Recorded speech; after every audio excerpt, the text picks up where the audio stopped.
من يهده الله فلا مضل له ومن يضلل فلا هادي له واشهد ان لا اله الا الله وحده لا شريك له واشهد ان محمدا عبده ورسوله.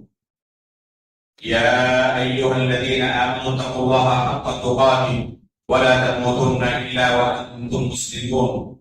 يا ايها الناس اتقوا ربكم الذي خلقكم من نفس واحده وخلق منها زوجها وبث منهما رجالا كثيرا ونساء واتقوا الله الذي تساءلون به والارحام ان الله كان عليكم رقيبا. يا ايها الذين امنوا اتقوا الله وقولوا قولا سديدا يصلح لكم اعمالكم ويغفر لكم ذنوبكم ومن يطع الله ورسوله فقد فاز. اما بعد فان اصدق الحديث كتاب الله واحسن الهدي هدي محمد صلى الله عليه وسلم وشر الامور محدثاتها وكل محدثه بدعه وكل بدعه ضلاله وكل ضلاله في النار. محترم مکرم حاضرین مجلس، بزرگوں، دوستوں، اسلامی بھائیوں اور پردہ نشین ماؤں بہنوں، گزشتہ کل اللہ کے فضل و کرم سے سورۃ المائدہ تک کی منتخب آیات کی تفسیر سے ہم فارغ ہو چکے تھے. انشاءاللہ آج کے اس میں اس کے آگے کے حصے کے منتخب آیات کی تفسیر کا سلسلہ شروع ہوگا. اس کے بعد کی جو سورت ہے سورۃ الانعام، اس کی شروعات اللہ رب العالمین نے اپنی متعدد صفات میں سے ایک بہت ہی اہم صفت خلق سے کی ہے. اللہ رب العالمین نے جب قرآن کریم کی شروعات کی، اس کا نزول شروع کیا، اللہ کے رسول صلی اللہ علیہ وسلم پر جو پہلی آیت نازل ہوئی غار حرا میں، وہ کون سی آیت تھی؟ اقرأ باسم ربک الذی خلق. اس میں اللہ رب العالمین کی متعدد صفات میں سے اللہ رب العالمین نے اس پہلی صفت کا انتخاب کیا، وہ تخلیق کی صفت ہے کہ اس رب کے نام سے پڑھو جس رب نے تمہیں پیدا کیا ہے. کیونکہ یہ ایسی صفت ہے جسے کوئی بھی شخص، چاہے وہ کتنا ہی بڑا ظالم کیوں نہ ہو، اگر ذرہ برابر بھی اس کے پاس انصاف کا مادہ باقی ہے تو یہ تسلیم کیے بغیر نہیں رہ سکتا کہ خالق فقط اور فقط اللہ رب العالمین ہے. اس کے علاوہ جتنی چیزیں ہیں سب کے سب مخلوق ہیں. اگر انسان اس چیز پر صرف غور کرے کہ ہم جس کی پرستش کرتے ہیں، جس کو اپنا معبود بنائے ہوئے ہیں، وہ خالق ہے یا مخلوق، تو کسی بھی مخلوق کی عبادت نہیں کر سکتا. ظاہر سی بات ہے کہ اللہ کے سوا جتنی چیزیں ہیں سب مخلوق، صرف اللہ رب العالمین بھی خالق ہے. تو جب وہی خالق ہے، خالق و کل شیء ہر چیز کا خالق وہی ہے، تو عبادت بھی اسی کی ہونی چاہیے. اللہ رب العالمین نے سورۃ الانعام کی شروعات اسی اہم صفت سے کی. فرمایا للہ الذی خلق السماوات والارض وجعل الظلمات والنور، کہ اللہ رب العالمین کے لیے ہی تمام تعلیمات ہے جس رب نے، جس اللہ نے زمین و آسمان کی پیدائش کی. الذی خلق السماوات والارض، یہ زمین اور یہ آسمان، اگر ہم اس کی تخلیق پر غور کریں تو ایک انسان کی ہدایت کے لیے یہی کافی ہوگا. اس زمین کے سرے کو تلاشنے کی کوشش کریں، آپ کی زندگی ختم ہو جائے گی، اس زمین کا کنارہ آپ کو نہیں ملے گا. یہ آسمان جو اپنے سر کے اوپر ہم دیکھ رہے ہیں، اس کے لیے کوئی ستون ہمیں نظر نہیں آتا، اس کے باوجود بھی یہ آسمان ہمارے سر کے اوپر گر نہیں جاتا. آخر کیا یہ ممکن ہے کہ اس کا کوئی خالق نہ ہو اور وہ ایسے ہی اسی طرح باقی ہو؟ اسی طرح اللہ رب العالمین نے ایک نہیں 7 آسمان کی تخلیق کی ہے. دوسرے آسمان میں، تیسرے آسمان میں، چوتھے آسمان میں اللہ رب العالمین نے کیا کچھ کہتا ہے. آج تک پوری دنیا کے اندر کسی بھی سائنسداں کی، کسی بڑے سے بڑے بادشاہ کی یہ طاقت نہیں ہوئی کہ وہ جا کر دوسرے آسمان میں جا سکے اور دیکھ سکے کہ اللہ رب العالمین نے ان آسمانوں میں اپنی کون سی مخلوقات پیدا کر رکھی ہیں۔ تو ایک انسان چاہے اس کی تحقیق کتنی ہی اونچی کیوں نہ ہو، اللہ رب العالمین کی مخلوقات میں سے بہت ہی معمولی قسم کی تحقیق سے اب تک وہ سرفراز ہو چکا، اس سے زیادہ ہے۔ وَمَا أُوتِيتُم مِّنَ الْعِلْمِ إِلَّا قَلِيلًا، اللہ رب العالمین نے بیان فرمایا کہ تمہیں جو علم دیا گیا وہ انتہائی قلیل ہے۔ اللہ رب العالمین کی جو مخلوقات ہے اس مخلوقات کے تمہارا بہت ہی تھوڑا ہے۔ فَلَا أُقْسِمُ بِمَا تُبْصِرُونَ وَمَا لَا تُبْصِرُونَ، اللہ رب العالمین نے قسم کھایا ان چیزوں کی جن کو تم نے دیکھا ہے، وَمَا لَا تُبْصِرُونَ، اور ان چیزوں کی بھی کو تم نے دیکھا ہے۔ ظاہر سی بات ہے کہ جن چیزوں کو انسانوں نے دیکھا ہی نہیں ہے، باقی 6 زمینوں میں اللہ نے کیا کچھ رکھا ہے، ان کی کیا صفت ہے، کسی کو کچھ نہیں۔ باقی 6 آسمانوں میں کیا کچھ ہے، آج تک کسی کا یہ پاور نہیں ہوا کہ وہ پہلے آسمان کو چھید کر کے جائے دوسرے آسمان تک، اس وہاں جا کر دیکھے کہ اللہ رب العالمین اس آسمان میں کیا ہے۔ لیکن رسول اللہ صلی اللہ علیہ وسلم کو اللہ رب العالمین نے آج سے 1400 سال پہلے جب اس طرح کی کوئی ٹیکنالوجی نہیں تھی، اس وقت پہلے آسمان سے دوسرے آسمان، پھر تیسرے آسمان، چوتھے آسمان، یہاں تک کہ 7ویں آسمان کے اوپر تک سیر کر پہلے آسمان تک پہنچے، وہاں کے دربار کی طرف سے سوال ہوا کہ اے جبریل آپ کے ساتھ کون ہے؟ کہا گیا کہ محمد رسول اللہ صلی اللہ علیہ وسلم۔ پوچھا گیا کیا اجازت ملی ہے اوپر آنے کی؟ کہا گیا کہ اللہ رب العالمین کی طرف سے اللہ کے رسول کو بلایا گیا ہے۔ جب اجازت ملی تب آسمان کا دروازہ کھولا گیا، تب اللہ کے رسول دوسرے آسمان تک پہنچ۔ اس طرح ہر آسمان کے اندر یہی معاملہ ہوا، اجازت ملنے کے بعد دروازہ کھولے جانے کے بعد اللہ کے رسول اس کے بعد والے آسمان تک پہنچ چکے ہیں۔ کیا کسی انسان کے پاس یہ پاور ہے کہ اس دروازے کو اپنی طرف سے کھول دے اور دوسرے آسمان تک پہنچ جائے؟ تو ان آسمانوں اور زمینوں کی تخلیق پر انسان غور کرتا ہے تو اس کی ہدایت کے لیے کام یہ کام اللہ رب العالمین کے علاوہ کوئی کر ہی نہیں سکتا، ان آسمانوں تک پہنچ ہی نہیں سکتا، کرنا تو بہت دور ہی ہے۔ تو یہ اللہ رب العالمین کے وجود کے عقلی دلائل ہیں۔ اس طرح کے دلائل سے قرآن مجید خراب ہوا۔ اس سورہ کی شروعات اللہ رب العالمین نے اسی عقلی دلیل کے ساتھ کی ہے۔ اس کے بعد اللہ رب العالمین نے اس کے بعد والی آیت میں ان لوگوں پر رد کیا ہے جو وحدت الوجود کے قائلین ہیں، جو کہتے ہیں کہ وجود صرف ایک ہے، اور اس کے لیے دلیل کیا پیش کرتے ہیں؟ قرآن کریم کی اس آیت کو معذور دلیل کے طور پر پیش کرتے ہیں سورہ انعام کی 3 آیت، وَهُوَ اللَّهُ فِي السَّمَاوَاتِ وَفِي الْأَرْضِ يَعْلَمُ سِرَّكُمْ وَجَهْرَكُمْ وَيَعْلَمُ مَا تَكْسِبُونَ۔ اللہ رب العالمین اس آیت کے اندر فرماتے ہیں اپنے بارے میں کہ وَهُوَ اللَّهُ فِي السَّمَاوَاتِ وَفِي الْأَرْضِ يَعْلَمُ سِرَّكُمْ وَجَهْرَكُمْ، وہ اللہ رب العالمین کی ذات ہے جو آسمانوں اور زمینوں میں تمہارے دلوں کے اندر کھٹکنے والی چیزوں کو جو زندگی ہے بنتی ہے ان چیزوں کو بھی جانتے ہیں، اور ان چیزوں کو بھی جو حوالیہ ہے، اور جو کچھ تم کماتے ہو ان چیزوں کو بھی جانتے ہیں۔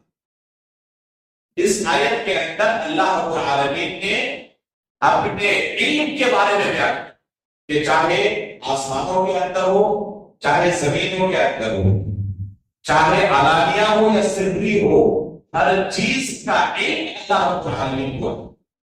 اہل بدعت اس آیت کو دلیل بناتے ہوئے کہتے ہیں کہ اللہ رب العالمین نے اپنے بارے میں کہا وَهُوَ اللَّهُ فِي السَّمَاوَاتِ وَفِي الْأَرْضِ، اللہ آسمانوں میں بھی ہے زمینوں میں بھی ہے۔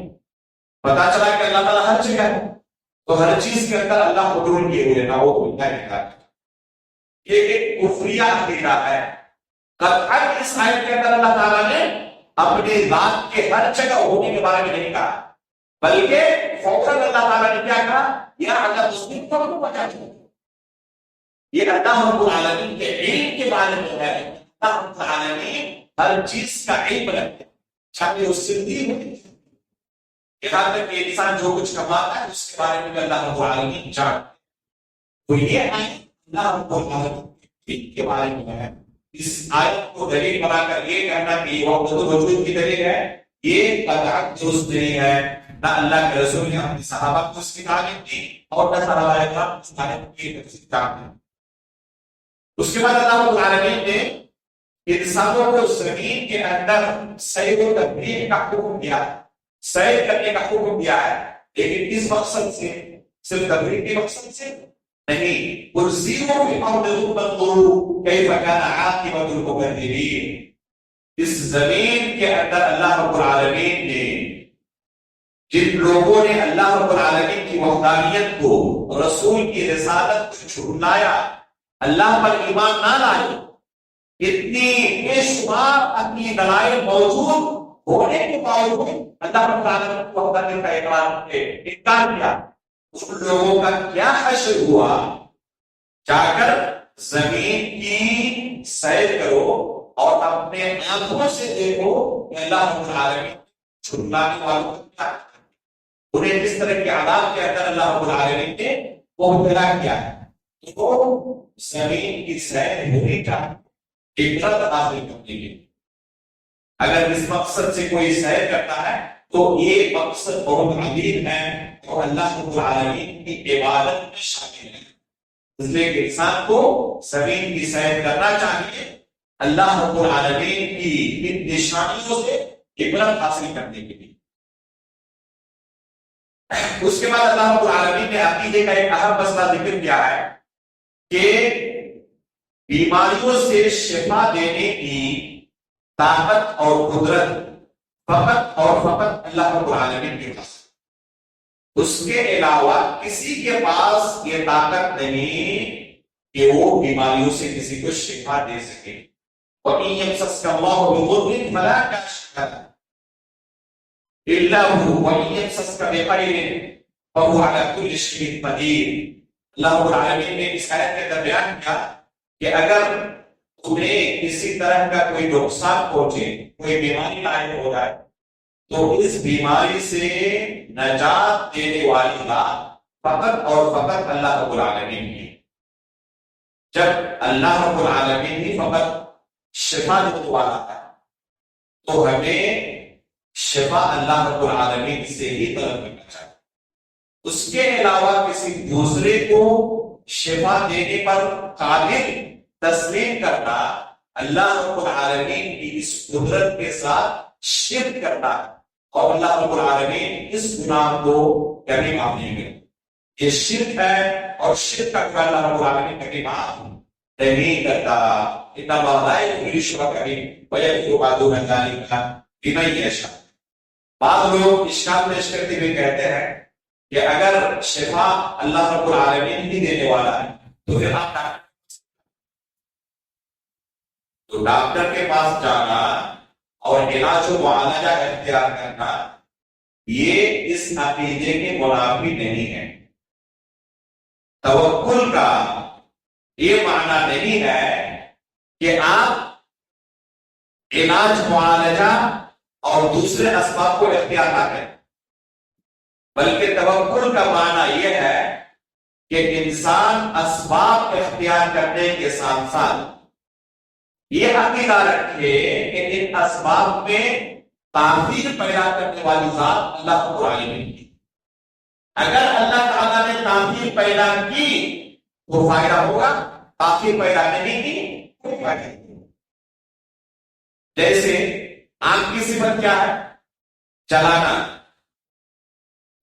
پانی کی صفت ڈبونا.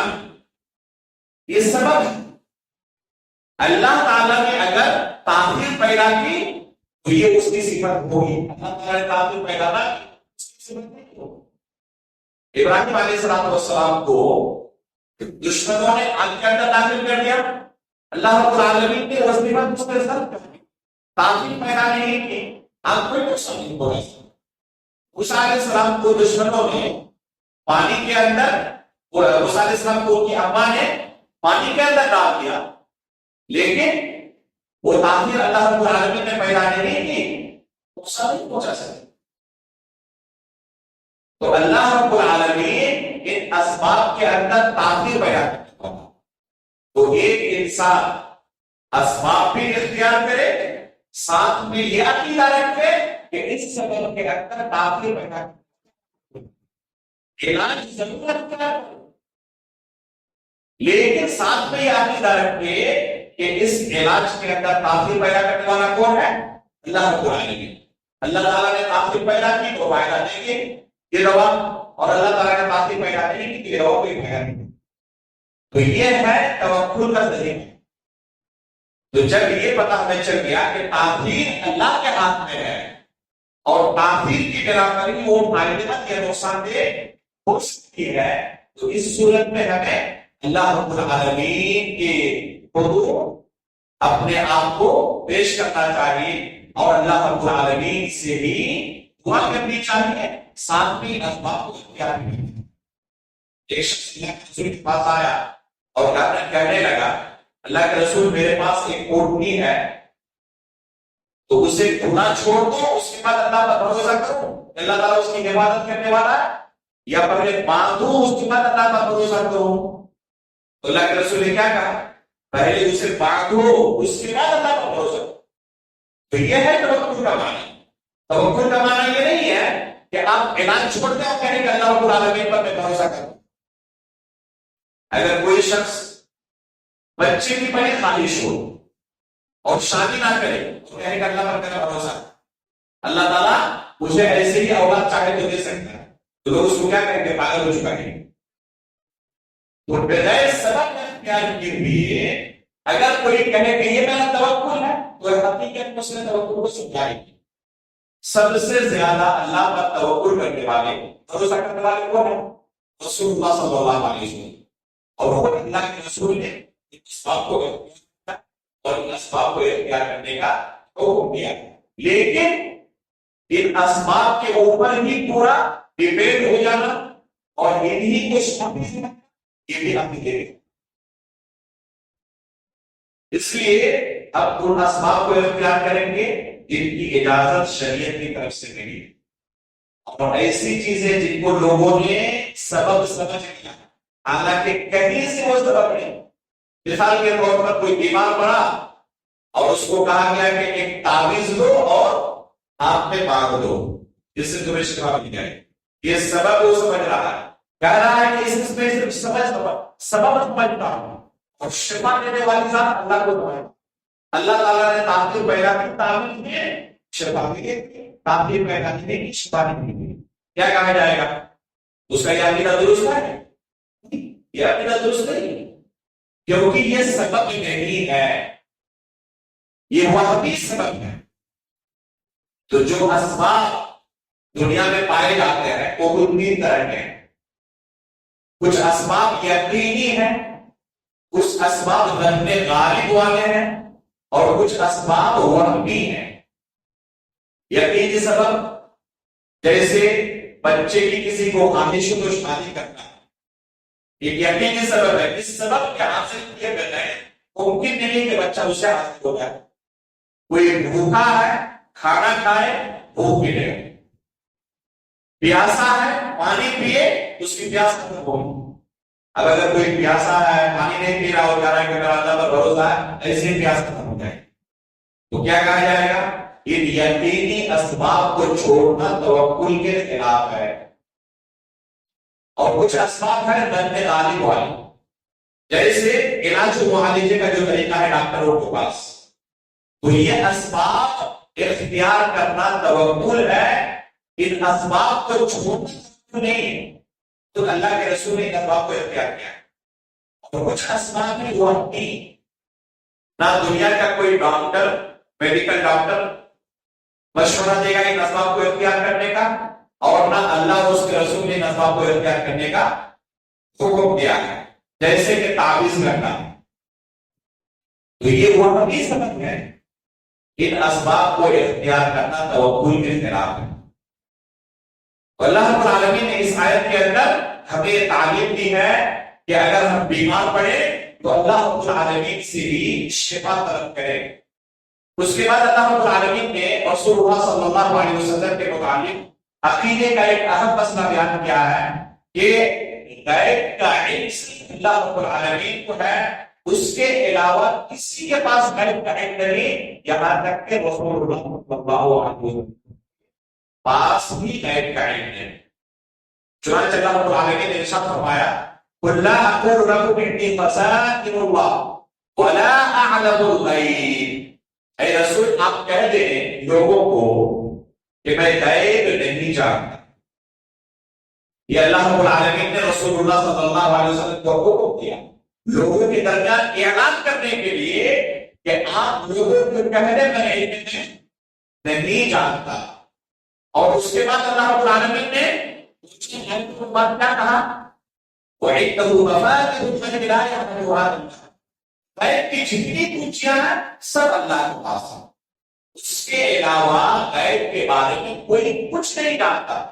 وَيَعْلَمُ مَا فِي الْبَرِّ وَالْبَحْرِ، جو خشکی کے اوپر ہے، جو دریاؤں کے اندر ہے، ہر چیز کے بارے میں اللہ رب العالمین علم رکھتے، ہر چیز کا اللہ رب العالمین کو علم ہے۔ وَمَا تَسْقُطُ مِنْ وَرَقَةٍ إِلَّا يَعْلَمُهَا، یہ ہمارے پروردگار کا علم ہے جس کا مقابلہ کوئی مخلوق نہیں سکتا۔ وَمَا تَسْقُطُ مِنْ وَرَقَةٍ إِلَّا يَعْلَمُهَا، اگر درخت سے کوئی پتا بھی گرتا ہے تو اللہ رب العالمین کو اس کا بھی علم ہے۔ دنیا کے اندر کتنے پتے ہوں گے؟ دنیا چھوڑ دیں، آپ کے اس نظام آباد کے اندر کتنے درخت ہیں؟ کوئی بھی نہیں سکتا، کسی مخلوق کے بس کی بات ہے؟ ان درختوں میں کتنے پتے ہوں گے؟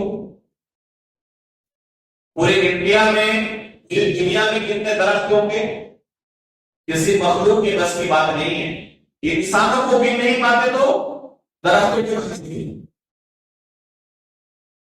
اللہ رب العالمین کا علم دیکھیں، کیا قرآن کے اندر اللہ تعالیٰ نے بیان کیا وَمَا تَسْقُطُ مِنْ وَرَقَةٍ إِلَّا يَعْلَمُهَا، اگر کوئی پتا بھی گرتا ہے کسی درخت سے تو اللہ رب العالمین کو اس کا بھی علم ہوگا۔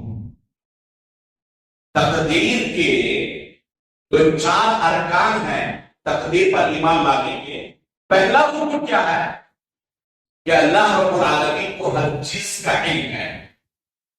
اگر کوئی بندہ اللہ کے بارے میں یہ عقیدہ نہیں رکھتا تو تقدیر کا منکر ہے، اس کا ایمان تقدیر پر نہیں ہے۔ اور تقدیر پر اگر کسی کا ایمان نہ ہو، اگر پوری دنیا کا مالک ہو جائے اور پوری دنیا اللہ کے راستے میں خرچ کر دے تب بھی اللہ رب العالمین اس کا کوئی عمل قبول کرنے والا نہیں، جیسے کہ صحیح مسلم کے اندر پہلی حدیث کے اندر موجود ہے۔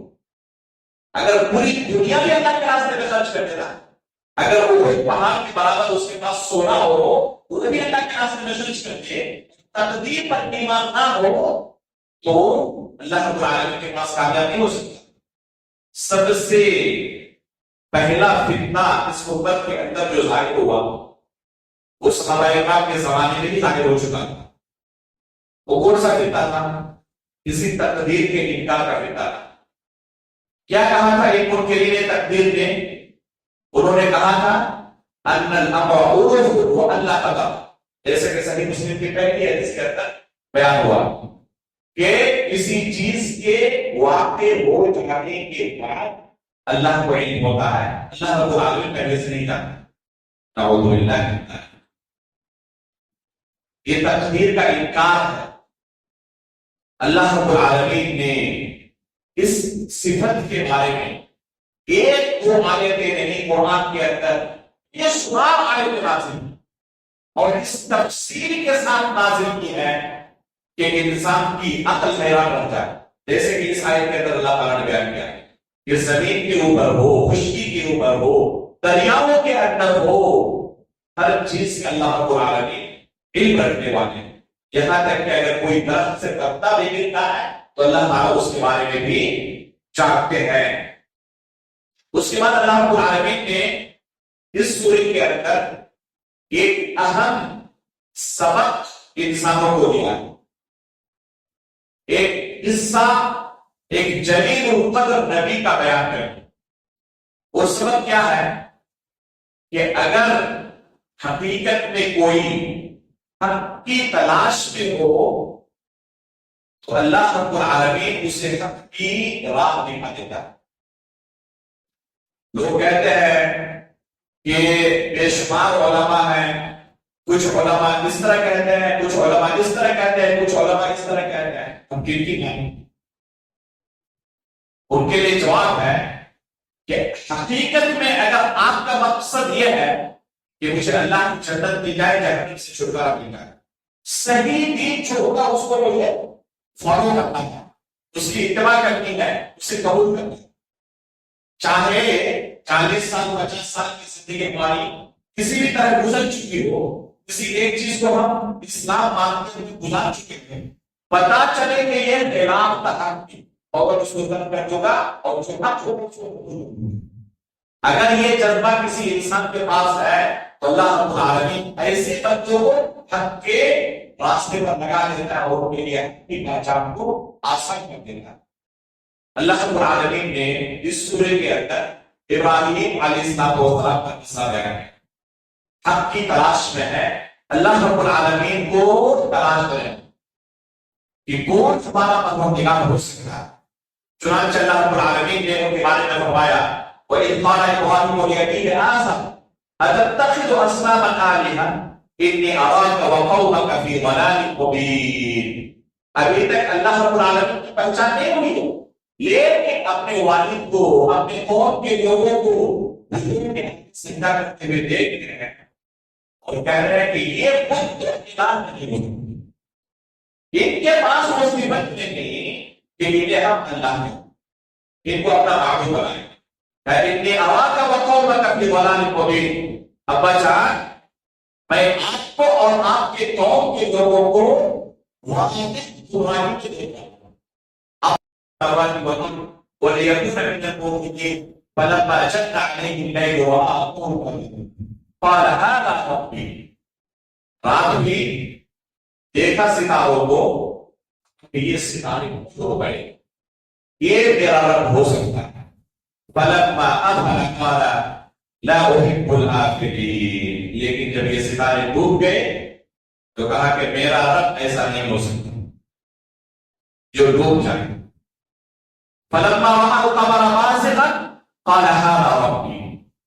جب روشن چاند کو دیکھا کہا کہ ہاں یہ بڑا ہے، یہ رب ہو سکتا ہے.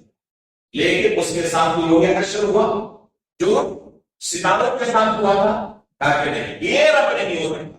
پھر جب سورج کو دیکھا تو یہی کیفیت پیدا ہوئی. فَلَمَّا أَفَلَ قَالَ يَا قَوْمِ إِنِّي بَرِيءٌ مِّمَّا تُشْرِكُونَ. کہا کہ اے میری قوم کے لوگوں، اس شرک کے راستے ہیں جو تم نے اختیار کیا ہوا اور میں اس شرک سے بری. اس طرح اللہ رب العالمین کی تلاش و جستجو میں لگے یہاں تک کہ اللہ رب العالمین کی. تو یہ انسان جو حق کی تلاش میں ہوتا ہے اس کے لیے حق کی معرفت کوئی مشکل چیز نہیں ہے. کوئی آپ کو کہتا ہے کہ اس فلاں بابے کے بازار پر اتنا دے دو جنت کا ٹکٹ مل جائے گا، یہ جنتی دروازہ ہے، اتنا پیسہ دو جنت کے اندر داخل ہو جاؤ. تو انسان اگر حقیقت میں عقل کا تھوڑا سا استعمال کر لے تو اسے پتہ چل جائے گا، نہیں چل جائے گا کہ یہ شریعت نہیں ہو سکتی، یہ دین نہیں ہو سکتی. آپ جائیں اجمیر شریف اور اس طرح کے مزاروں پر کیا کچھ ہوا.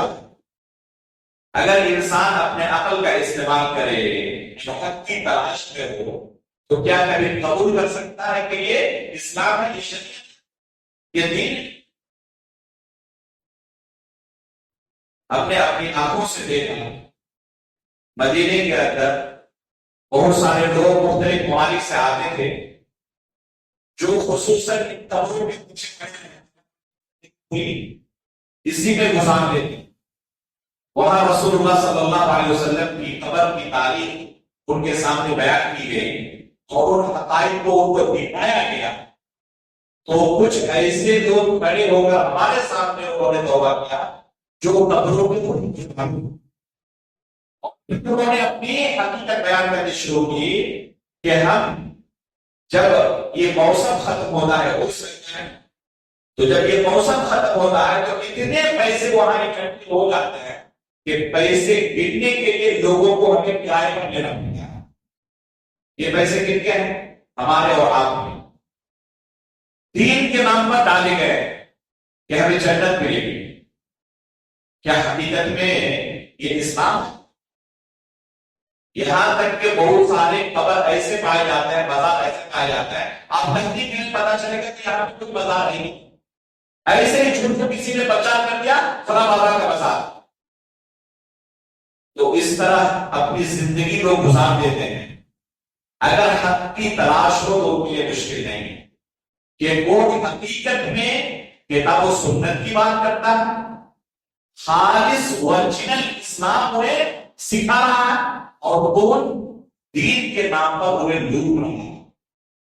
اگر انسان کے پاس یہ تلاش اور جستجو ہو تو اللہ رب العالمین حق کی پہچان اس کے لیے آسان کر دیتا ہے۔ اس کے بعد اللہ رب العالمین نے اس سورہ کے اندر ایک دو کر کے 25 انبیاء کا تذکرہ کیا ہے۔ وَتِلْكَ حُجَّتُنَا آتَيْنَاهَا إِبْرَاهِيمَ عَلَىٰ قَوْمِهِ نَرْفَعُ دَرَجَاتٍ مَن نَّشَاءُ إِنَّ رَبَّكَ حَكِيمٌ عَلِيمٌ وَوَهَبْنَا لَهُ إِسْحَاقَ وَيَعْقُوبَ كُلًّا هَدَيْنَا وَنُوحًا هَدَيْنَا مِن قَبْلُ وَمِن ذُرِّيَّتِهِ دَاوُودَ وَسُلَيْمَانَ وَأَيُّوبَ وَيُوسُفَ وَمُوسَىٰ وَهَارُونَ۔ اس طرح کر کے اللہ رب العالمین نے 25 انبیاء کا نام لیا لگاتار 2 آیتوں کے اندر۔ یہ قرآن کی وہ جگہ ہے جہاں پر اکٹھے ایک جگہ پر بہت سارے انبیاء کا نام آپ کو مل جائے گا۔ ان کی تعداد کتنی ہے؟ 25۔ اور ان 25 انبیاء کا تذکرہ کرنے کے بعد اللہ رب العالمین کیا کہتے ہیں آخر میں؟ وَلَوْ أَشْرَكُوا لَحَبِطَ عَنْهُمْ مَا كَانُوا يَعْمَلُونَ۔ یہ انبیاء کرام بھی نا اگر شرک کرے اللہ کے ساتھ تو ان کے بھی تمام کے تمام اعمال جنت ہو جائیں گے۔ ایک تو نہیں 25 انبیاء کا تذکرہ کرنے کے بعد اللہ رب العالمین نے یہ حکم نازل کیا اور کہا کہ یہ انبیاء بھی اگر اللہ کے ساتھ شرک کرے تو بچیں گے نہیں۔ اللہ رب العالمین ان کا مقام و مرتبہ دے کر یہ چھوڑ نہیں دے گا، ان کے بھی تمام کے تمام اعمال برباد ہو جائیں۔ اس سے پتا چلتا ہے کہ شرک کتنا خطرناک ظلم ہے، کتنا خطرناک برا ہے۔ اللہ رب العالمین ہمیں اس کے آغاز سے بھی دور رہنے کی توفیق فرمائے۔ اس کے بعد اللہ رب العالمین نے مسلمانوں کی تعلیم دی کہ دوسرے کے معبودوں کو گالی گلوچ نہ کرو، بھلا نہ کرو۔ اس سے کیا ہوگا؟ وہ بھی اللہ رب العالمین کو گالی دیں گے، تم سبب بنو گے اللہ رب العالمین کو گالی دیں گے۔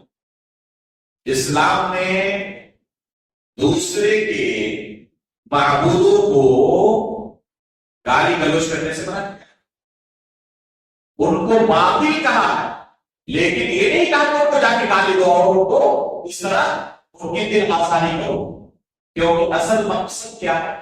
اصل مقصد یہ ہے کہ لوگ ان کو شرک سے توبہ کر کے اللہ رب العالمین کی توحید کی طرف آ جائے، جہنم کا راستہ چھوڑ کر جنت کا راستہ اختیار کریں۔ اس لیے یہ لوگ جو اللہ رب العالمین کی توحید سے دور ہیں، شرک کے اندھیروں کے اندر گرفتار ہیں، یہ رحم و کرم کے محتاج ہے اور اس میں نہیں ہے۔ اب غور کریں کہ جہنم کی آگ کے اندر جس آگ کو ایک انسان ایک لمحے کے لیے بھی سوچ نہیں سکتا برداشت کرنا، یہ کفار و مشرکین ہمیشہ اسی آگ میں چلیں گے۔ تو جن کے ساتھ یہ معاملہ ہونے والا ہے وہ آپ کے رحم و کرم کے محتاج نہیں ہے۔ کسی بھی طرح اگر ان کو اس آگ سے ہم بچا سکیں تو اس سے بڑی کامیابی کیا ہوگی؟ اس لیے اس اہم مقصد کو حاصل کرنے کے لیے آپ اللہ کے رسول کی سیرت کا مطالعہ کریں، یہ کفار و مشرکین اللہ کے رسول کو تکلیفیں دیتے تھے، سب کچھ برداشت کرتے تھے، بس ایک خواہش ہو کسی نہ شخص کسی طرح ایک بندہ اس جہنم کی آگ سے بچ جائے اور جنت کا اس میں ملتا ہے۔ تو یہ اہل شرک اہل کفر ہمارے رحم و کرم کے محتاج ہیں کہ کسی بھی طرح رحمت کے ساتھ شفقت کے ساتھ ان کو ہم اسلام کی دعوت دیں، اس شرک کے دلدل سے ان کو باہر نکالیں۔ اگر آپ ان کو طعنہ دیں گے، ان کے معبودوں کو گالی دیں گے، تو وہ مزید ڈھیر بن جائیں گے۔ دعوت قبول کرنا تو دور کی بات ہے، وہ اللہ رب العالمین کو گالی دیں گے اور اس کے سبب ہم بنیں گے۔ اس لیے دعوت کا اصول سکھاتے ہوئے اللہ رب العالمین نے ہمیں تعلیم دی کہ غیر مسلموں کے معبودوں کو برا بھلا نہ کہو، ان کو گالی گلوچ نہ کرو۔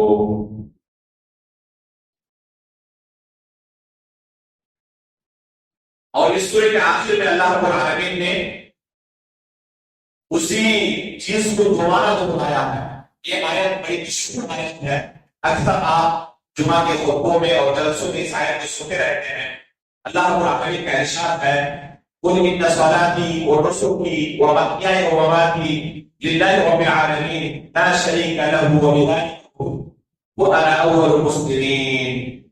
یہ آیت اس بات کی دلیل ہے کہ ہر طرح کی عبادتوں کا مستحق فقط اور فقط اللہ رب العالمین کی ذات ہے، اس کے علاوہ کسی کے لیے کسی طرح کی ادنا سی عبادت بھی جائز نہیں ہے۔ یہی وہ عمل ہے جسے اللہ رب العالمین نے شرک کہا ہے، اور شرک کبھی بھی اللہ رب العالمین معاف نہیں کرتا۔ اس کے بعد سورۃ الاعراف کے اندر اللہ رب العالمین نے بہت سارے اہم احکام و وسائل کا بیان کیا ہے، اور اس کی شروعات کی ہے قرآن کریم یہ اصل وعظ اور نصیحت کا ذریعہ ہے اس درس کے ساتھ۔ آج کل لوگ کیا کرتے ہیں، اس اہم ذریعے کو چھوڑ کر دوسرے ذریعوں کے اندر بھٹک رہے ہوگے۔ کسی نے فضائل اعمال کو نصاب کے اندر شامل کیا ہوا ہے، کسی نے اور کسی چیز کو۔ اللہ رب العالمین نے کیا کہا فَذَكِّرْ بِالْقُرْآنِ مَن يَخَافُ وَعِيدِ، لوگوں کو نصیحت کرنی ہے، درس دینا ہے، تو کس سے؟ قرآن سے درس دو۔ سورۃ الاعراف کی شروعات اللہ رب العالمین نے کسی سبب کے ساتھ کی، چنانچہ فرمایا کتاب أُنزِلَ إِلَيْكَ فَلَا تَكُن فِي صَدْرِكَ حَرَجٌ مِّنْهُ لِتُنذِرَ بِهِ وَذِكْرَىٰ لِلْمُؤْمِنِينَ، یہ جو کتاب نازل کی گئی ہے آپ کے اوپر، اس لیے یہ تنذر بِهِ، تاکہ اس کتاب کے ذریعے آپ لوگوں کو ڈرائیں، اور ذکر للمؤمنین، اور یہ قرآن یہ کتاب مؤمنوں کے لیے نصیحت کتاب ہے۔ تو انسان کو اپنے مدعو کے سامنے قرآن اور سنت کے دلائل سے بات رکھنی چاہیے، لوگوں کے اس سے کہانیاں سنا کر آپ لوگوں کو ہدایت کے راستے پر لا سکتے۔ یہ طریقہ نہیں ہے کہ وہ کس سے کہانیاں بن کر سنائی جائے جن کی کوئی حقیقت ہی نہیں ہے۔ آپ چلے جائیں ان کی مجالس میں، مہینوں بھر رہیں، آپ کو قرآن کی کوئی آیت سنائی نہیں دے گی، کوئی حدیث سنائی نہیں دے گی۔ کیا سنیں گے آپ؟ فلاں مجھے والے دن نے کہا، فلاں نے کہا، فلاں کے ساتھ یہ قصہ ہوا، فلاں کے ساتھ یہ قصہ ہوا۔ یہ کس سے قصے ہوئے جن کی کوئی حقیقت نہیں۔ ایک انسان اگر ذرہ برابر عقل کا استعمال کرے تو کہے گا کہ یہ غلط قصہ ہے، اس کی کوئی حقیقت نہیں، اور اسی کو لوگوں نے دیکھ سکتے ہو۔ یہ اصول دعوت کے خلاف ہے۔ اللہ رب العالمین نے قرآن کے اندر ہمیں یہ تعلیم دی کہ اگر لوگوں کو ہدایت کے راستے پر لانا چاہتے ہو تو قرآن کی تعلیم کا سہارا لو۔ اللہ رب العالمین کے کلام کو ان کے سامنے پڑھ کر سناؤ، اور اس کا پیغام کیا ہے، میسج کیا ہے، اس کے بارے میں پوچھ لو۔ تو یہ قرآن کی تفسیر کرنا، حدیث رسول کی تعلیم لوگوں کو دینا، یہ ہے دعوت کا خالص طریقہ۔ اللہ رب العالمین ہمیں آخری سانس تک اسی اہم اصول معاملے پر قائم و دائم رکھے. اس کے بعد اللہ رب العالمین نے اس سورے کے اندر لباس کے اہم اصول و ضوابط کی طرف اشارہ کیا. چنانچہ اللہ رب العالمین کا ارشاد ہے کہ سورے کی 26 آیت میں یا بنی آدم قد انزلنا الیکم لباسا یواری سوآتکم وريشا ولباس التقوى ذلك خیر ذلك من آیات اللہ لعلهم یذکرون. اور پھر اس کے بعد جو ان آیتوں کے بعد اللہ رب العالمین نے آگے کہا یا بنی آدم خذوا زینتکم عند کل مسجد وکلوا واشربوا ولا تسرفوا انه لا يحب المسرفین. ان دو آیتوں میں اللہ رب العالمین نے اپنی نعمتوں کا اظہار کرتے ہوئے بیان کیا کہ اللہ رب العالمین نے ہمیں لباس کی نعمت سے نوازا. اور اصل اس کے اندر حلت ہے. لباس کے اندر اصل کیا ہے؟ حلت ہے. یعنی ہر طرح کا لباس کیا ہے؟ حلال ہے اور مباح ہے، جائز ہے. کسی بھی لباس کے بارے میں سوال آپ کے ذہن میں آئے یہ لباس جائز ہے یا نہیں تو جواب کیا ہوگا؟ اللہ رب العالمین نے اس سورے کے اندر بیان کیا کہ اصل ہے کہ وہ لباس جائز ہے سوائے چند شروط اور ضوابط کے جنہیں اللہ رب العالمین نے قرآن کریم کے اندر اور رسول اللہ صلی اللہ علیہ وسلم نے اپنی احادیث میں بیان کیا. ایک اہم مسئلہ ہے ان اصول و ضوابط کو آپ کو اچھی طرح پتہ چل جائے گا کہ کس طرح کا لباس پہننا ہمارے لیے جائز ہے اور کس طرح کا لباس پہننا ہمارے لیے جائز نہیں ہے. ایک اصول و ضوابط کو ذرا غور سے سنیے. پہلا ضابطہ ہے کہ وہ لباس کسی ایسی چیز سے نہ بنایا گیا ہو جو بناتے ہوئے نجس ہو اور حرام ہو. جیسے مردوں کے لیے ریشم سے بنایا ہوا لباس حرام ہے چاہے وہ کسی بھی طرح کا بنا ہو. اگر ریشم سے بنا ہوا تو چونکہ اس کی اصل ہی کیا ہے ہمارے لیے مردوں کے حرام ہے اس لیے وہ لباس. اسی طرح اگر کتا، لومڑی، شیر، خنزیر اس طرح کے جانوروں کے چمڑے سے کوئی لباس تیار کیا جائے تو یہ لباس حرام ہے کیونکہ اصل کیا ہے یہ نجس. تو پہلا ضابطہ یہ ہے کہ ہر وہ لباس ہمارے لیے حرام ہے جس کی اصل حرام ہو یا نجس ہو. دوسرا ضابطہ یہ ہے کہ مردوں کا لباس عورتوں کے مشابہ نہ ہو اور عورتوں کا لباس مردوں کے مشابہ نہ ہو. اگر عورتوں کا لباس مردوں کے مشابہ ہے تو بھی جائز نہیں.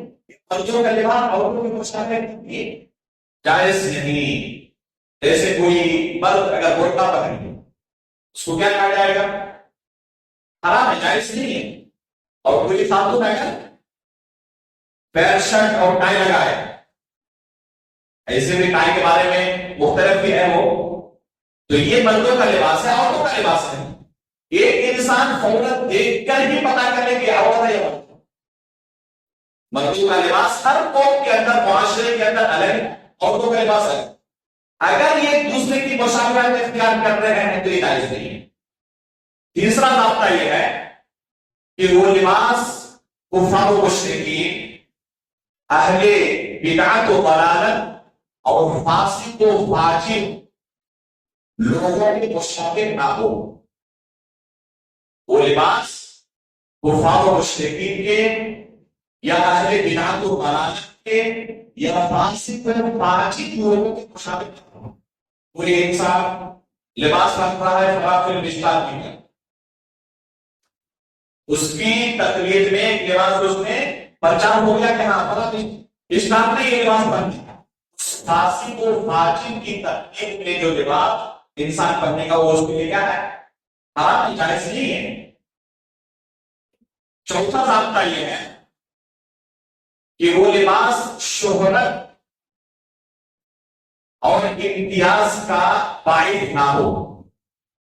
اور یہ جو طریقے سے ہو سکتا ہے یا تو اعلیٰ کوالٹی کی وجہ سے یا بہت ہی زیادہ ادنا کوالٹی کی وجہ سے، بلکہ ایک انسان کو کیا کرنا چاہیے جو عام لباس سے وہ بنے.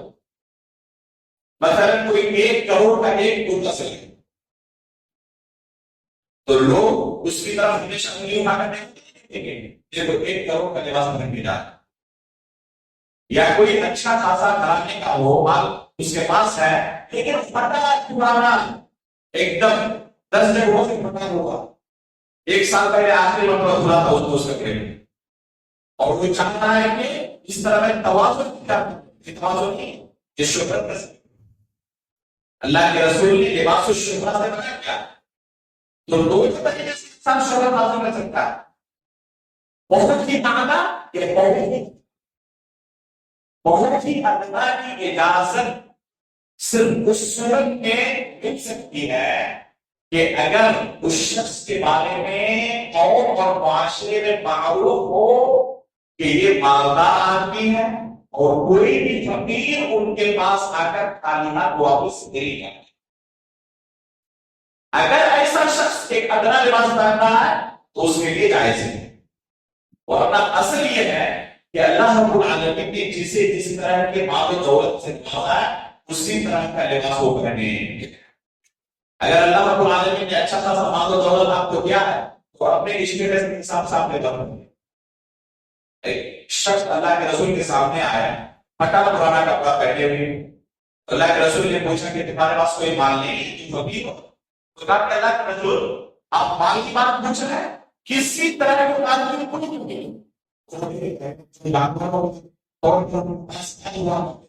ہر طرح کا مال میرے پاس موجود، 2 لاکھ کی بات میرے پاس موجود. اللہ کے رسول نے کہا تو اس کا اندر تمہاری عمر دکھائی دینا چاہے تو اسے اس حالت میں ہو کہ لوگ تمہیں دو پیسہ دے کر جائیں یہ فقیر ہے. اس طرح رہو تاکہ لوگوں کو پتا چلے کہ تم مالدار ہو، تاکہ لوگ تمہارے پاس آئیں تمہارے پاس ساتھ پھیلائے تم کو اس کو. تو اگر کوئی شخص ایسا ہو جس کے بارے میں ہر کوئی جانتا ہے کہ بہت مالدار ہے اور ہر ایک کو 3 خرچ بھی کرتے ہیں کوئی بھی ان کے گھر سے خالی ہاتھ واپس نہیں جاتا، اگر ایسا بندہ معمولی لباس پہنے ہوئے ہو تو کوئی حرج نہیں. عبد الرحمن بن انتہائی مالدار صحابی، عثمان غنی رضی اللہ تعالیٰ عنہ کے بارے میں جانتے ہیں کتنے مالدار تھے؟ عبد الرحمن بن عوف رضی اللہ تعالیٰ عنہ کی جب وفات ہوئی یہ مال میں سے وصیت کے طور پر عثمان غنی رضی اللہ عنہ اتنے مالدار تھے. اس زمانے میں کسی کے پاس 25 دینار اگر ہوگا تو اس معاشرے میں لوگوں نے سیو کر فلاں سے ہوگی. اگر 25 دینار کسی کے پاس سونے کے لیے ہو جاتے تو عبد الرحمن کے عوف رضی اللہ عنہ کی وفات ہوئی انہوں نے وصیت کی کہ جتنے صحابہ کرام جنگ بدر کے شریک تھے سب کو میرے مال میں سے 400 دینار دیا. اب سوچے کہ ان کے مال کی مقدار کیا ہو. اتنے امیر تھے ان کی بیویوں کو سونے جو ملے قرآن سے کہا جو سونے کو اتنا مال اللہ رب العالمین نے انہیں دیا لیکن کیسے رہتے تھے. بیان کرنے والے کہتے ہیں کہ اگر کوئی شخص باہر سے آئے اور نہ جانتا ہو کہ عبد الرحمن کون تو اپنے غلاموں کے درمیان بیٹھے رہے کوئی اندازہ نہیں کر پاتا کہ یہ آقا ہے یہ غلام. ایک دم سمپل ہے. اگر کوئی شخص اس طرح مالدار ہو تو ہر کوئی ان کے مال سے فائدہ ہوگا. کبھی کسی کو خالی ہاتھ واپس نہ کرتا ہو. ایسا بندہ سمپل رہے تب آپ کا غلاموں کے ساتھ لیکن پیسہ تو بہت ہے لیکن لگتا اس طرح ہے کہ لوگوں سے تو ایسا لباس رکھنا اس کو درست نہیں ہے. جیسا اللہ نے آپ کو دیا ہے اس طرح کا لباس لوگوں کو پتا چلے. 5واں ضابطہ یہ ہے کہ اسراف فضول خرچی کا باعث نہیں. اگر کبر غرور کا یا اسراف اور فضول خرچی کا باعث ہے ایسا لباس پہننا جائز نہیں ہے. میں صرف آپ کو پوائنٹس بیان کر رہا ہوں، دلائل کو ذکر کرنے کی ابھی دوسری نئی بات نہیں ہے. چھٹا ضابطہ یہ ہے کہ لباس اس قدر باریک نہ ہو کہ جس سے جسم کے اعضاء دکھائی دیں. افسوس کی بات ہے کہ خواتین جن کو پردے میں ہونا چاہیے تھا، آج کل بازاروں میں ایسے باریک لباس سے وہ نظر آتی ہے کہ مردوں کا نکلنا جو اپنی عزت کی حفاظت کرنا چاہتے ہو، نظروں کی حفاظت کرنا چاہتے ہو، اس طرح کا لباس حرام میں جائز نہیں. اتنا باریک نہ ہو کہ جسم کے اعضاء اور نشے و فراز ظاہر ہو جائے. ساتواں ضابطہ یہ ہے کہ لباس اس قدر تنگ نہ ہو کہ جسم کی ساخت اور بناوٹ ظاہر ہو جائے. اتنا تنگ لباس پہنتے ہیں کہ جسم کے نشے و فراز سب کچھ لباس کے اندر سے ظاہر ہو جائے. آٹھواں ضابطہ یہ ہے کہ وہ زعفران سے تیار کیے گئے نہ ہوں. زعفران جانتے ہیں نا، یہ رنگ جانتے ہیں، بہت سارے لوگ پہنتے ہیں، غیر مسلم ہمارے یہاں. اس طرح کا لباس مسلمانوں کے لیے جائز نہیں ہے. نواں ضابطہ یہ ہے کہ اس لباس پر کسی ویروں کی تصویر نہ ہو. جیسے کرتے کی تصویر ہے، بلی کی تصویر ہے، کسی انسان کی تصویر ہے، تو اس طرح زیروں کی تصویر ہے، چاہے وہ انسان ہو یا چاہے تو بڑی کوئی جانور ہو، ایسا لباس پہننا جائز نہیں ہے. 10واں ضابطہ یہ ہے کہ غیر مسلموں کے جو شعار ہیں ان کی علامت اس لباس پر نہ ہو. جیسے ترشول شعار ہے، صلیب ہے، عیسائیوں کا شعار ہے، تو اس طرح غیر مسلموں کو جو شعار ہے اس طرح کا لباس پہننا جائز نہیں ہے، حرام ہے. 11واں ضابطہ یہ ہے کہ قرآن کریم کی آیتیں اور دعائیں لکھی بھی نہ ہوں جن میں اللہ رب العالمین کا نام آتا ہے. بہت سارے لوگ سمجھتے ہیں کہ اس طرح کا لباس پہنیں گے تو نیکی ملے گی، آپ اس کو پہن کر حمام بھی جائیں گے، نہیں جائیں گے، اس کو پہن کر سوئیں گے بھی، تو یہ جائز نہیں ہے کہ قرآن کی آیت لکھی ہو لباس کے اوپر، اللہ رب العالمین کا نام لکھا ہوا ہو، کوئی دعا لکھی ہوئی ہو. 12واں ضابطہ یہ ہے کہ مردوں کا لباس اس قدر لمبا نہ ہو کہ ٹخنے سے نیچے چلا جائے. افسوس کی بات یہ ہے کہ یہ کبیرہ گناہ ہونے کے باوجود اچھے خاصے دیندار لوگ جو پچوکتا نمازی ہیں، تو رشتوں کا اہتمام کرتے ہیں، صدقات و خیرات کا اہتمام کرتے ہیں، لیکن اس بیماری کے اندر مبتلا ہے. میرے بھائیوں، یہ گناہ بے لذت ہے. گناہ بے لذت جانتے ہیں نا، انسان گناہ کس لیے کرتا ہے؟ تاکہ کچھ لذت حاصل ہو. یہ ایسا کبیرہ گناہ ہے جس میں کوئی لذت بھی نہیں ملی، بس ایک فیشن کے طور پر ایک کبیرہ گناہ کو اچھا. کچھ لوگ اس سے بچنے کے لیے کیا کرتے ہیں؟ موڑ لیتے ہیں نماز کے وقت. جو یہ سمجھتا ہے کہ صرف نماز کے وقت حرام ہے، ایسے نماز سے نہیں کہتے حرام ہوگا، وہ 24 منٹ آپ کے حرام. نماز کے اندر بھی، نماز کے باہر بھی، اس کا فقط ایک حل ہے، درزی کے پاس جائیں اور وہ یہاں سے چھوڑا کرتے ہیں. آئندہ کبھی بھی سلوائے تو ٹخنے سے اوپر سلوائے، چاہے عربی ثوب ہو، چاہے آپ کا پائجامہ ہو یا پینٹ ہو، ٹخنے سے نیچے کرنا یہ کبیرہ گناہ ہے اور سخت وعید آئی ہے.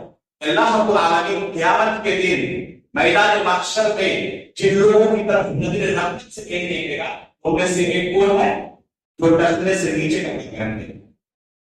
تو یہ کل 12 ضابطے ہیں.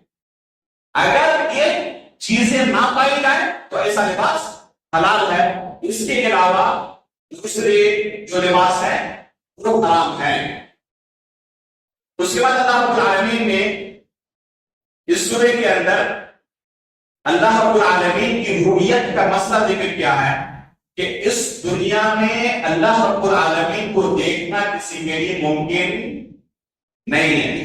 چنانچہ موسیٰ علیہ السلام اس طرح کرتے ہوئے اللہ تعالیٰ نے فرمایا کہ جب موسیٰ علیہ السلام اللہ رب العالمین کے پاس گئے کیا کہا کہ ارنی انظر الیک قال لن ترانی۔ موسیٰ علیہ السلام نے کہا اللہ میں دیکھنا چاہتا ہوں، اللہ رب العالمین نے کہا کہ ہرگز نہیں دیکھ سکتے۔ اگر ایک نبی کی فرمائش اللہ کی بارگاہ میں قبول نہ ہو تو کیا عام انسان اللہ رب العالمین کو دیکھ سکتا ہے؟ ممکن ہی نہیں ہے۔ لیکن اگر بندہ اللہ رب العالمین کی احسان کے ساتھ عبادت کرے تو قیامت کے دن جنت میں جو اسے سب سے بڑی نعمت حاصل ہو وہ نعمت ہوگی اللہ رب العالمین کا دیدار اسے حاصل ہو۔ یہ سب سے بڑی نعمت ہوگی جنتیوں کے لیے، تمام جنتیوں کے لیے، چاہے وہ اعلیٰ درجے کے جنتی ہو یا ادنا درجے کے جنتی ہو۔ یہ گمراہ فرقوں کا عقیدہ ہے کہ اللہ رب العالمین کا دیدار جنت میں بھی ممکن نہیں ہے۔ اہل سنت والجماعت کا عقیدہ کیا ہے؟ تمام کے تمام جنتی اللہ رب العالمین کو قیامت کے دن جنت میں دیکھیں گے۔ اور ایک نیا عقیدہ جسے ڈاکٹر ذاکر نائک صاحب نے لانچ کیا ہے، جو گمراہ جماعتوں نے بھی کبھی سوچا نہیں تھا، وہ یہ ہے کہ اعلیٰ درجے کے جو جنتی ہوں گے وہ صرف اللہ کو دیکھیں گے، جو نیچے درجے کے جنتی ہوں گے وہ محروم رہیں گے۔ اعوذ باللہ من ذلک۔ یہ اہل سنت والجماعت اور ڈاکٹر صاحب نے اس عقیدے کو ایک جگہوں پر نہیں کئی جگہوں پر دہرایا۔ پرانا عقیدہ ہوتا ابھی جو ان کا دورہ ہوا تھا رسول میں وہاں پر بھی اس چیز کو دہرایا۔ بعض لوگوں نے اور پیش کرتے ہوئے کہا کہ زبان انہیں شاید پتہ نہیں ہوگی کہ ڈاکٹر صاحب ایسا معاملہ کیا کہ گمراہ جماعتوں کے اندر انہوں نے اس بات کا بات نہیں سنی۔ اتنا حاصل عقیدہ اللہ رب العالمین ایسے دعا سے ہمیں بچائے جو شریعت کا علم نہیں رکھتے اس کے باوجود سکھانا چاہتے۔ اس لیے علم حاصل کرے علماء جنہوں نے منہج سلف کا علم حاصل کیا ہے تاکہ آپ صحیح عقیدے سے روشن کریں۔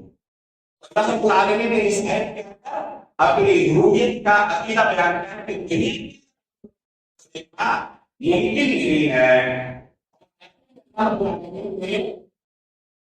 قرآن کی تلاوت کا سننا ایک اہم عبادت ہے۔ اس کا تذکرہ کرتے ہوئے کہا وَإِذَا قُرِئَ الْقُرْآنُ فَاسْتَمِعُوا لَهُ وَأَنصِتُوا لَعَلَّكُمْ تُرْحَمُونَ کہ جب قرآن کی تلاوت کی جائے تو غور سے سنیں تاکہ تم پر رحم ہو۔ اس آیت سے بعض لوگوں نے کیا استدلال کیا کہ امام کے پیچھے سننا واقعہ نہیں ہے۔ یہ آیت اللہ کے رسول پر نازل ہوئی، اللہ کے رسول نے اپنے صحابہ کو تعلیم دی، کیا کہا امام کے پیچھے سورہ فاتحہ نہ پڑھو، اس آیت کا تقاضا یہ ہے، بلکہ یہ کہا کہ جب امام کے پیچھے تم رہو تو سورہ فاتحہ کے علاوہ کچھ نہ پڑھو کیونکہ سورہ فاتحہ کے بغیر نماز نہیں ہوگی۔ تو یہ آیت اس بات کی دلیل ہے کہ جب قرآن کی تلاوت کی جائے تو غور سے سنیں۔ آپ لوگ کیا دکان کے اندر اپنے کام میں مشغول ہے، قرآن چالو کر دیا ہے، موبائل کے اندر تلاوت بھی چل رہی ہے، گفتگو مشغول ہے۔ اگر آپ کو گفتگو ہی کرنی ہے تو قرآن کو بند کریں، اگر قرآن کی تلاوت چل رہی ہے تو اسے غور سے سنیں۔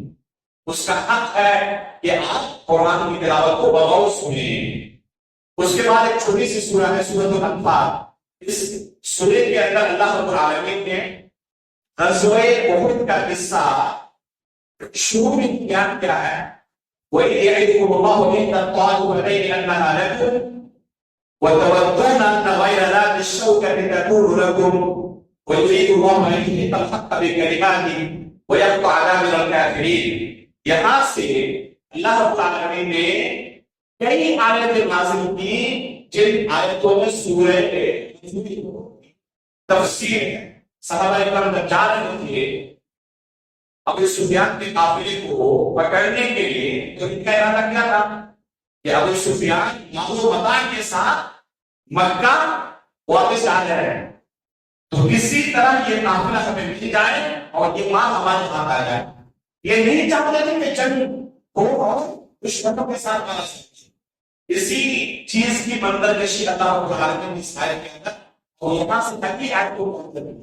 انشاءاللہ سیرت کے درس میں اس تفسیر کے سامنے رکھا جائے گا، جب غزوہ احد کی تفسیر کے سامنے پیش کریں۔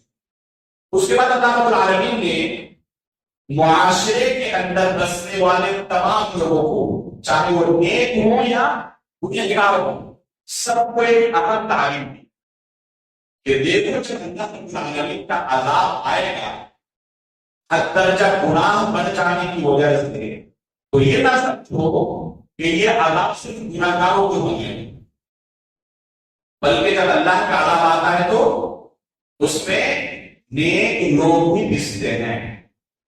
وَاتَّقُوا فِتْنَةً لَا تُصِيبَنَّ الَّذِينَ ظَلَمُوا مِنكُمْ خَاصَّةً، کہ ایسے فتنے سے، عذاب سے بچو جو عذاب صرف ظالمین کو نہیں پکڑتا، ہر ایک اس کے زد میں آ جاتے ہیں، ہر ایک اس کے شکار ہو جاتے ہیں۔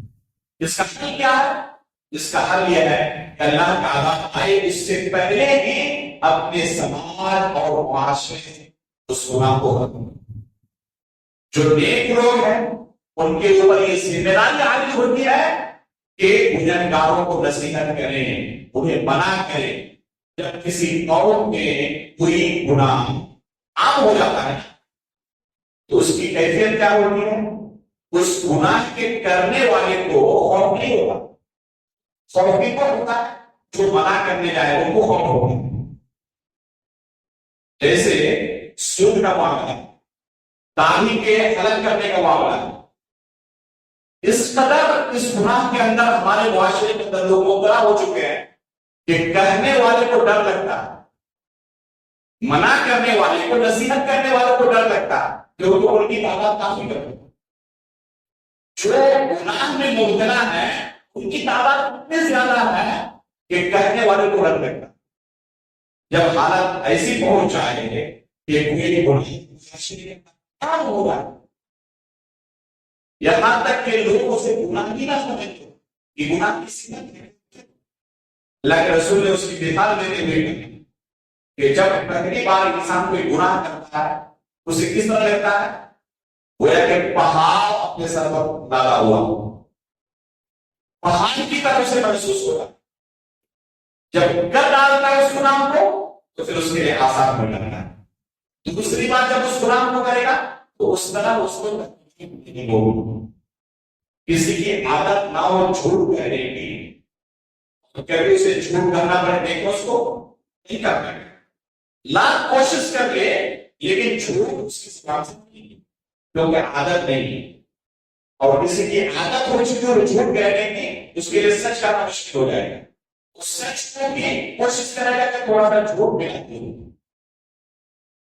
تو یہ کیفیت ہوتی ہے، یہاں تک کہ گناہ کرتے کرتے کرتے کرتے اس کی کیفیت ایسی ہو جاتی ہے جیسے کوئی مکھی بیٹھی ہوئی ہو اور اس کو اس طرح اڑا دو۔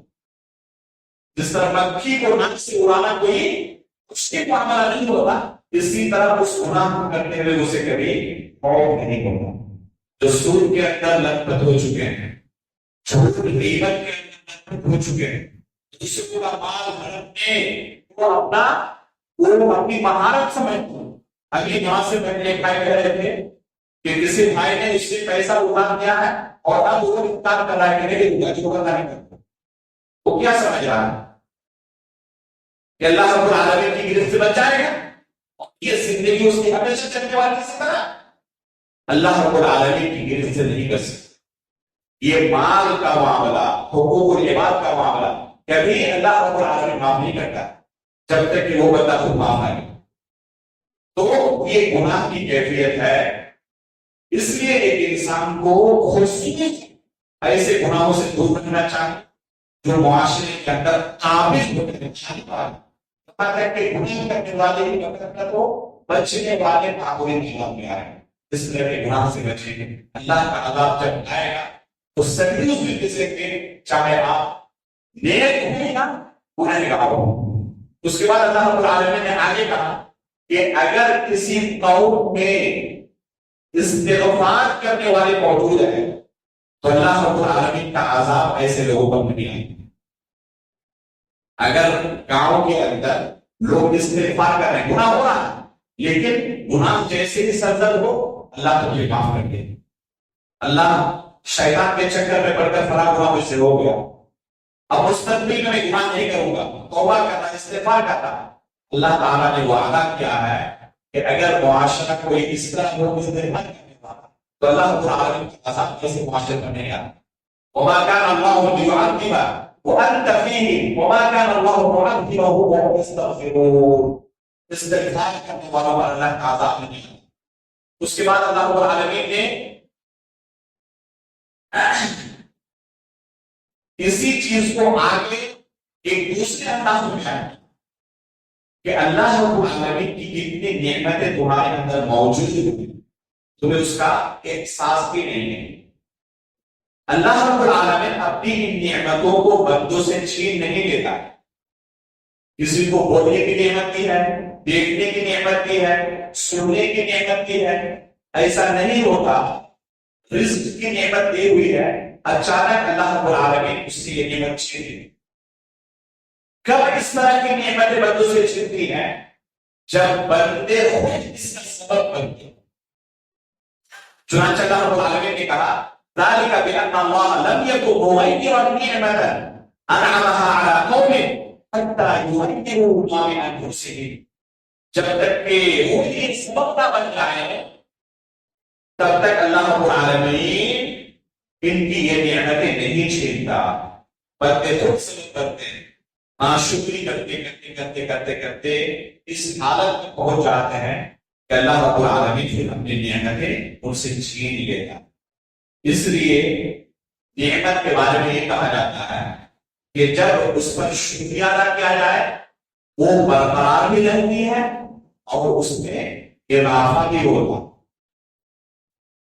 اگر شکریہ ادا کیا جائے نعمت برقرار بھی رہتی ہے، اضافہ بھی ہوتا ہے.